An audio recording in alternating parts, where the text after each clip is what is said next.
जय श्री राम। बहुत स्वागत है आपका आपके अपने खास कार्यक्रम में। मैं हूं आपके साथ आचार्य राज मिश्रा। मैंने हमेशा कहा है कि ग्रहों का परिवर्तन हमारे जीवन में बहुत सारे परिवर्तन लेकर के आता है।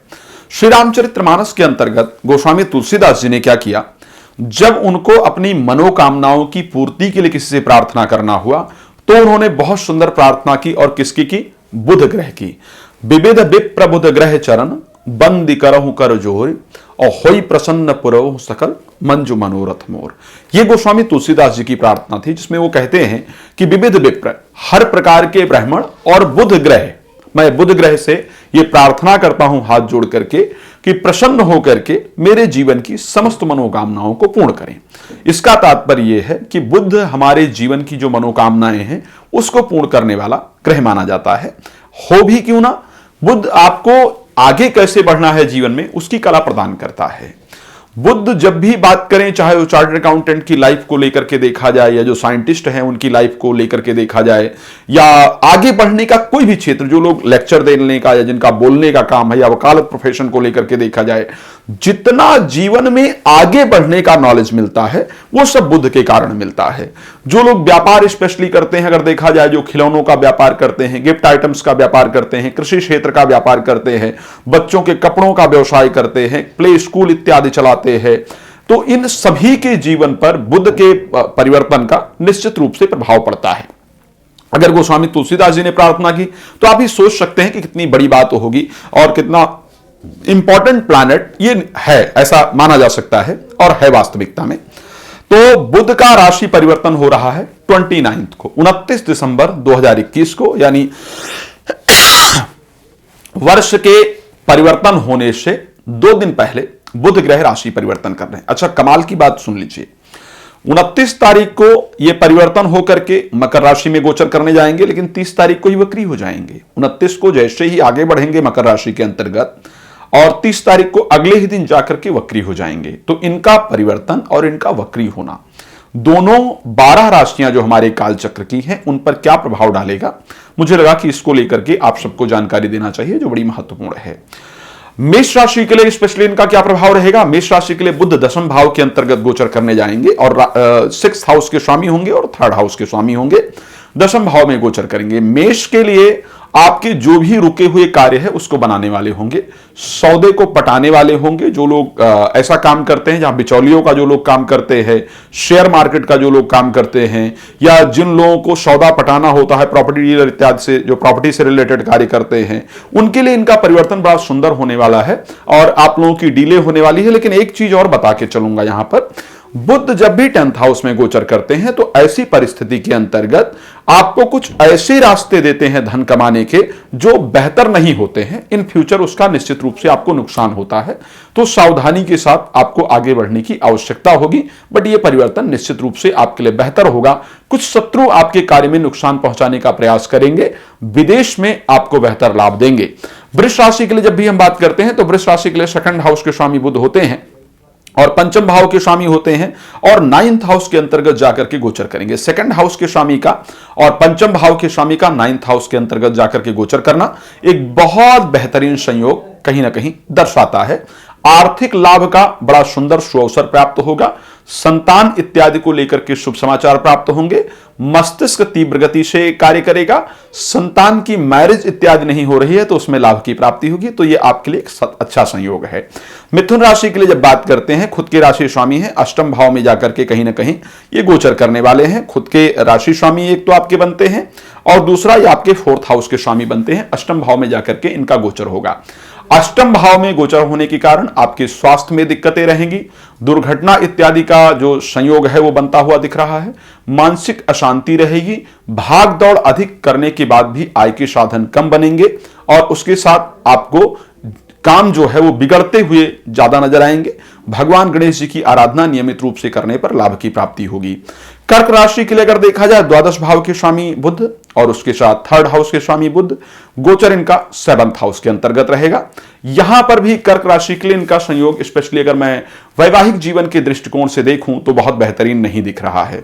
एक तो एक्स्ट्रा मैरिटल अफेयर के चांस आपके बनेंगे, किसी का आपके जीवन में निश्चित रूप से प्रवेश जो है वो होता हुआ दिख रहा है। खुद के जीवन साथी के साथ, खुद के वैवाहिक जीवन के लिए परिस्थितियां बिल्कुल खराब होंगी, बहुत बेहतरीन नहीं होंगी। अलगाववादी, द्वादश भाव के स्वामी होने के कारण अलगाववादी प्लैनेट कहे जाएंगे, तो आपके वैवाहिक जीवन के अंतर्गत समस्याएं पैदा करने का निश्चित रूप से प्रयास करेंगे। आपके जीवन साथी के अंदर तर्क वितर्क करने की बड़ी शक्ति आ जाएगी और उस तर्क वितर्क के कारण आपके रिश्ते में खटास होने की जो संभावना है वो बनती हुई दिख रही है। तो कर्क राशि के लिए यह परिस्थितियां रहने वाली हैं। हम बात अगर सिंह राशि के लिए करेंगे तो सिंह राशि के लिए एकादश भाव के स्वामी और द्वितीय भाव के स्वामी होकर के छठे भाव में गोचर करेंगे। द्वितीय भाव के स्वामी छठे भाव में और एकादश भाव के स्वामी छठे भाव में निश्चित रूप से आपके धन का नुकसान कराएंगे, परिवार के साथ बैर विरोध इत्यादि पैदा करेंगे। शब्दों का जो सही इस्तेमाल है, इंटरव्यू इत्यादि में अगर इस महीने जाएंगे तो आपको नुकसान देने का प्रयास करेंगे। और जिनको बड़े भाई सदस्य मानते होंगे या अपना बड़ा मानते होंगे, उनके द्वारा आपको नुकसान मिलेगा। शेयर मार्केट इत्यादि में पैसा लगाना इस टाइम आपके लिए खतरनाक होगा। भाई के साले इत्यादि आपको धोखा देने का प्रयास करेंगे। तो ये परिस्थितियां आपके लिए रहने वाली हैं अगर हम बात करें सिंह राशि को लेकर के। चलिए अगली बात करेंगे कन्या राशि को लेकर के। कन्या राशि खुद के राशि स्वामी माने जाते हैं, ये ग्रह कन्या राशि के ही स्वामी हैं।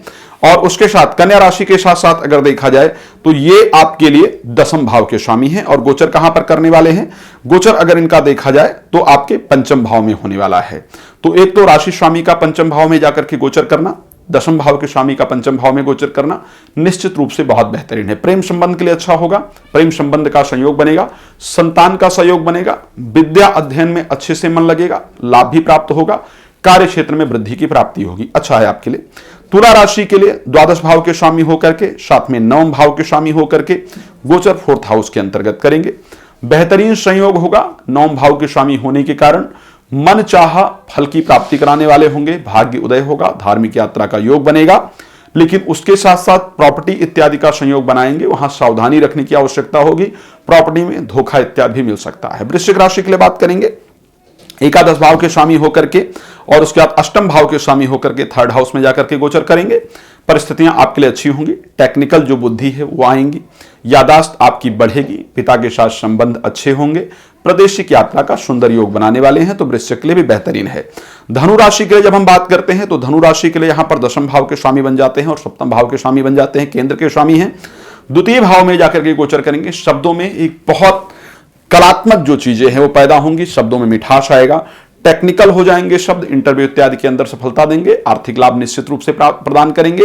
घर में मांगलिक कार्य के आयोजन का संयोग बनेगा और अगर आपका बोलने का काम है तो निश्चित रूप से वहां पर सुंदर लाभ होगा। तो वृश्चिक राशि के लिए भी करीब करीब अगर धनु राशि के लिए अगर हम बात करें तो धनु के लिए भी परिस्थितियां अच्छी रहने वाली है। मकर के लिए बात करते हैं, आपकी राशि में गोचर करेंगे। मकर राशि के लिए अगर बात करते हैं तो मकर के लिए देखें तो यहां पर इनका 9th हाउस के स्वामी बनते हैं और 9th के साथ 6th हाउस के स्वामी बनते हैं। 6 और 9 भाव के स्वामी बनकर के आपकी राशि में गोचर करेंगे। शब्दों को सजाने की बड़ी सुंदर कला देंगे और कुछ चीज अगर आपकी कोई डील वगैरह रुकी हुई है बेचने इत्यादि को लेकर की परिस्थितियां तो आपकी अच्छी होंगी। चीजों को आगे कैसे बढ़ाना है, व्यापार को आगे कैसे बढ़ाना है, कार्य को आगे कैसे बढ़ाना है, वो सारी जो बुद्धि है वो आपको बुद्ध देने वाले हैं। तो मकर के लिए भी परिस्थिति अच्छी रहेगी। हम बात करें कुंभ राशि के लिए, कुंभ के लिए अगर हम बात करते हैं इनकी तो एक तो अष्टम भाव के स्वामी जाकर के ये बनते हैं, अष्टम भाव के स्वामी बनेंगे और पंचम भाव के स्वामी बनेंगे, द्वादश भाव के अंतर्गत गोचर करेंगे। परिस्थिति अच्छी नहीं है। मित्रों की तरफ से धोखा, प्रेम संबंध में धोखा, विद्या में कोई पेपर वगैरह है तो वहां पर अच्छा रिजल्ट ना प्राप्त कर पाना, मानसिक अशांति, बुद्धि का सही तरीके से ना काम करना, इन सब प्रकार की चीजें आपके लिए देने वाले दिख रहे हैं। तो मैं अगर बात करूं कुंभ के लिए तो बहुत अच्छे संयोग नहीं कहूंगा। मीन राशि के लिए अगर बात करते हैं तो मीन के लिए चतुर्थेश एक तो बनते हैं और सप्तमेश बनते हैं और एकादश भाव में आकर के गोचर करेंगे। यह संयोग आपके लिए बिल्कुल बेहतरीन होगा। चतुर्थेश का और सप्तमेश का एकादश भाव में आकर के गोचर करना जीवन साथी की तरफ से आर्थिक लाभ प्रदान करता है और उसके साथ प्रॉपर्टी इत्यादि का लाभ प्रदान करता है, विदेश यात्रा का संयोग बनाता है, प्रेम संबंध में चल रही दिक्कतों को दूर करने का प्रयास करता है। इनका परिवर्तन यहां पर कहीं ना कहीं बेहतरीन होगा। अब कैसे इनको हम और अच्छा बनाएं और पॉजिटिव बनाएं उसके लिए मैं तरीका बता रहा हूं। जो भी बुध आपको पहला बुधवार पड़ता है 29 तारीख के बाद या 29 तारीख के बाद जो पहला बुधवार आपको स्पेशली पड़ने जा रहा है उसको आपने क्या करना है, आपको 5 इलायची लेना है। ध्यान रखिएगा 5 इलायची आपको लेना है और कारणवश 29 तारीख का ही पहला बुधवार है, ठीक है। कल इनका राशि परिवर्तन होना है और 29 को ही पहला बुधवार है, तो पहले बुधवार को ही आपने 5 इलायची लेना है और एक हरे कपड़े में 5 इलायची को बांधना है, भगवान गणेश जी के चरणों में रखना है, गंगणपतये नमः मंत्र का 11 बार जप करना है। उसके बाद उसको वापस लेकर के आना है और हमेशा अपने साथ रखना है।